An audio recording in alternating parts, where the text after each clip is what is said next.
J'ai 34 ans, amoureux de la nature surtout. L'entreprise existe depuis 2011 et mon installation depuis 2013. J'ai voulu en fait changer de technique, donc me rapprocher plus vers ce que nos parents faisaient avant, le jardin créole, c'est-à-dire d'avoir une permaculture. La monoculture fait que ça augmente justement le problème de parasites, de maladies.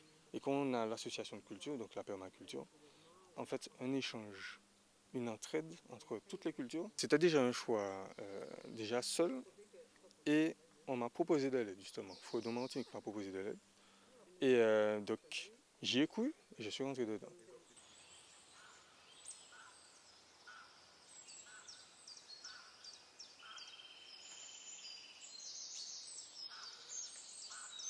Fredon Martinique est un institut indépendant, c'est important, qui fait partie de tout un réseau de Fredon France. Notre job, c'est de surveiller tout organisme qui est susceptible de mettre en danger un végétal quelconque. Dans le cadre de ces missions, Fredon effectue ce qu'on appelle de l'encadrement technique des professionnels de l'agriculture et tout récemment des particuliers aussi, pour les jardiniers amateurs.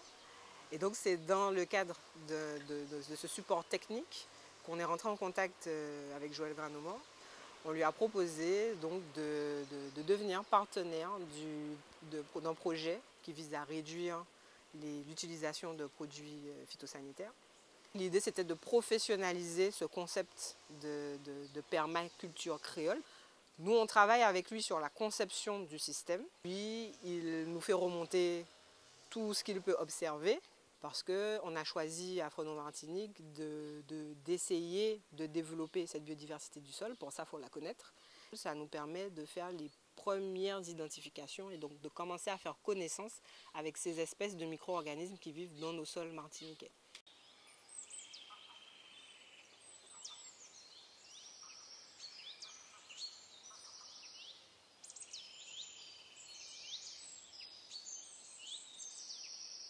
Je leur fais un petit résumé quand j'ai fini ma journée, donc notamment sur la parcelle, à savoir qu'est-ce que j'ai pu faire, qu'est-ce que j'ai pu observer au-delà de leur observation, vu qu'ils viennent une fois par semaine. Un certain nombre de données qui vont faire qu'on va pouvoir optimiser une culture et optimiser les techniques de travail aussi. Je peux voir s'il y a une évolution, donc évolution positive ou évolution négative. Je parle en termes de qualité de produit. Ce sont vraiment deux choses différentes. Quand on travaille avec la nature et quand on veut travailler, je ne vais pas dire contre la nature, mais en modifiant des choses, des paramètres dans la nature, on voit les différences en fait, au niveau des fruits. La qualité du fruit, donc quand on a un système comme cela, on a un fruit, un légume, on va voir qu'il va durer plus longtemps. Et même qualitativement, le goût est différent. J'ai un message à faire passer, plus par rapport aux jeunes. Il faut s'investir dans la nature. Il faut s'investir pour que ce métier-là puisse perdurer et puis faire évoluer les mentalités.